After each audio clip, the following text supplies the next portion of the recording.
नमस्कार साथियों, स्वागत है आप सभी का एग्लो पीसीएस में। साथियों, इस समय पर ये जो डेटा है ये बहुत इंपॉर्टेंट है। चाहे आप देखो यूपी ट्रिपल एससी के किसी भी एग्ज़ाम की तैयारी कर रहे हो, ठीक है, या फिर आप पीसीएस की तैयारी कर रहे हो, सभी के लिए ये बहुत इंपॉर्टेंट डेटा है। और अब आप जो भी पेपर देंगे, चाहे लेखपाल हो चाहे लोअर पीसीएस हो, अगले 1 साल तक ये डेटा आपके काम आने वाला है। इस डेटा में हम लोग बात करेंगे कि आखिरकार विभिन्न फसलों के उत्पादन में शीर्ष राज्य कौन से हैं। इसका जो सोर्स है मेरा ये है इकोनॉमिक सर्वे। आप चाहें तो इसको देख सकते हैं, इकोनॉमिक सर्वे से मैंने डेटा लिया है। उसके लिए पूरा का पूरा इकोनॉमिक सर्वे जो है वो आपको देखना पड़ेगा, तब आपको ये मिलेगा। और वहाँ से ये मैं आपके लिए निकाल के लाया हूँ। छोटा सा वीडियो रहेगा लेकिन बहुत काम का है। यहाँ से आपको काफ़ी सारी जानकारी मिलेगी, क्योंकि पेपर में सीधे सीधे पूछ लेगा कि चावल उत्पादन में पहले नंबर पे कौन है, गेहूं में कौन है, मक्का में कौन है। इस तरीके से पेपर में सवाल आता है, ठीक है। इस पीडीएफ को प्राप्त करना चाहते हो तो ज्वाइन कर लो मेरा टेलीग्राम चैनल, जिसका लिंक मैं कमेंट बॉक्स में दे रहा हूँ। वहाँ से आप इस तरीके के और भी बढ़िया बढ़िया इंपॉर्टेंट पीडीएफ जो बिल्कुल फ्री हैं वो आप प्राप्त कर सकते हो। चलिए बात करते हैं। भारत की सबसे प्रमुख फसल अगर कभी पेपर में पूछी है तो आप लोग हमेशा जवाब देना चावल। चावल भारत की सर्वप्रमुख फसल है जो उत्तर, दक्षिण, पूर्व, पश्चिम हर जगह खाई जाती है। तो चावल के उत्पादन में सबसे पहला स्थान है यूपी का, याद रखना। ये बिल्कुल लेटेस्ट मैं आपको बता रहा हूँ 2026 में, ठीक है। सेकंड नंबर पे आता है तेलंगाना, थर्ड नंबर पे आता है वेस्ट बंगाल। चावल में पहले नंबर पे यूपी है, याद रखना, ठीक है। कम से कम टॉप 2 तो आप याद रखो ही रखो। फिर है गेहूँ। गेहूं में भी उत्तर प्रदेश नंबर 1 है, चावल में भी उत्तर प्रदेश नंबर 1 है। गेहूं में दूसरे नंबर पर उत्पादन करता है एमपी और तीसरे नंबर पर आता है पंजाब। बात करें मक्का की, तो मक्का उत्पादन में पहले नंबर पे आता है साथियों मध्य प्रदेश, दूसरे नंबर पे आता है कर्नाटक और तीसरे नंबर पे आता है बिहार।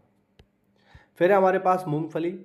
मूंगफली की अगर हम बात करें तो मूंगफली उत्पादन में गुजरात नंबर 1 पर है। काफ़ी समय से नंबर 1 पर है, बहुत साल से मैं देख रहा हूँ कि मूंगफली के उत्पादन में गुजरात ही पहले नंबर पे है।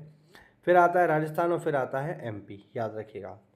बात करें सरसों की, तो सरसों का उत्पादन पूरे भारत में सर्वाधिक करता है राजस्थान। पहले नंबर पे राजस्थान है, दूसरे नंबर पे अपना यूपी है और तीसरे नंबर पे है साथियों हरियाणा। सरसों के उत्पादन में राजस्थान पहले नंबर पे है। बात करें सोयाबीन की, जो प्रोटीन का सबसे बढ़िया सोर्स है, सोयाबीन के उत्पादन में महाराष्ट्र नंबर 1 है। अब देखो यहाँ पर कुछ लोग जैसे कन्फ्यूज हो जाते हैं। जैसे कैसे कन्फ्यूज हो जाते हैं कि मान लीजिए पेपर में कभी सवाल आया कि बताइए सोयाबीन, तो उनके दिमाग में ये रहता है कि सोया स्टेट तो एमपी है, तो एमपी ही सबसे ज़्यादा उत्पादन करता होगा, इसीलिए भैया एमपी को सोया प्रदेश कहा जाता है। लेकिन ऐसा नहीं है, याद रखना। सोयाबीन के उत्पादन में महाराष्ट्र पहले नंबर पे है। अगर आप कंफ्यूज हो गए एमपी लगाया है तो गलत हो जाएगा, याद रखना। सोयाबीन के उत्पादन में पहले नंबर पे राज्य है हमारा महाराष्ट्र, फिर नंबर आता है एमपी का और फिर नंबर आता है राजस्थान का। आगे बात करेंगे गन्ना की, तो गन्ने में यूपी हमारा पहले नंबर पे है, ठीक है। गन्ने का बहुत सारा प्रोडक्शन हमारे यहाँ होता है।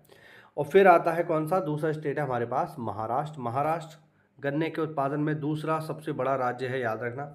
और फिर आता है कर्नाटक, ठीक। अगर आप यूपी का कोई एग्ज़ाम देने जा रहे हो तो फिर वहाँ पर आपको जहाँ पर पहले नंबर पे यूपी है उसको तो अच्छे से याद करना ही करना है।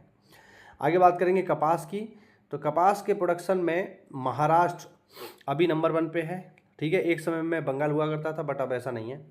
कपास पे महाराष्ट्र नंबर 1 पर है, गुजरात आ गया है और तेलंगाना है, ठीक है। तो कपास के उत्पादन में सर्वाधिक अग्रणी राज्य कौन सा है हमारे पास, महाराष्ट्र।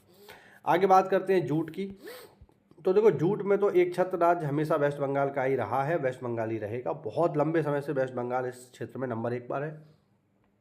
सेकंड नंबर पे आता है बिहार और थर्ड नंबर पे आता है असम। अगर हम टोटल फूड प्रोडक्शन की बात करें, कुल खाद्यान्न उत्पादन की, तो कुल खाद्यान्न उत्पादन में यूपी पहले नंबर पे आएगा, फिर एमपी आएगा, फिर पंजाब आएगा, ठीक है ना। कुल खाद्यान्न उत्पादन में यूपी पहले नंबर पे, फिर मध्य प्रदेश, फिर पंजाब, ठीक। अच्छा, कुछ लोगों के मन में सवाल हो सकता है कि आखिरकार पंजाब पीछे क्यों होता जा रहा है। भाई पंजाब तो वो राज्य है जहाँ से हरित क्रांति की शुरुआत हुई, उसने बहुत तेज़ी से हरित क्रांति को अपनाया, लेकिन फिर भी जो है पीछे हो रहा है।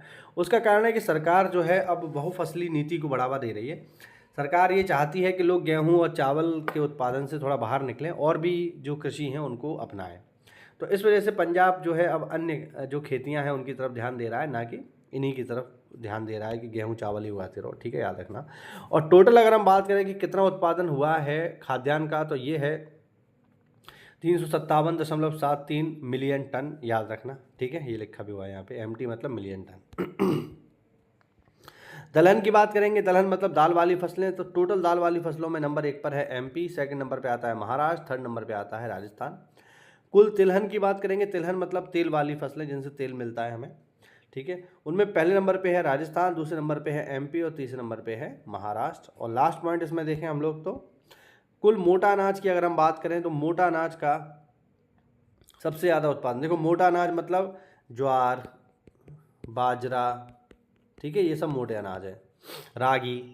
तो इसमें पहले नंबर पे है राजस्थान, दूसरे नंबर पे है कर्नाटक और तीसरे नंबर पे है एमपी। याद रखिएगा ये टोटल 3 राज्य हैं जो सबसे ज़्यादा मोटा अनाज का उत्पादन करते हैं। वीडियो छोटा है लेकिन इंपॉर्टेंट है, याद रखना, यहाँ से क्वेश्चन आपको जरूर से एग्जाम में मिलेगा। तो वीडियो अच्छा लगा हो, इंपॉर्टेंट लगा हो तो वीडियो को लाइक और चैनल को सब्सक्राइब करना ना भूलें, ठीक है। और हमारे टेलीग्राम चैनल को जरूर ज्वाइन कर लो, इस तरीके की इंपॉर्टेंट PDF वहाँ फ्री में मिलती रहती है। मिलते हैं अगली क्लास में, तब तक के लिए जय हिंद, जय भारत, वंदे मातरम।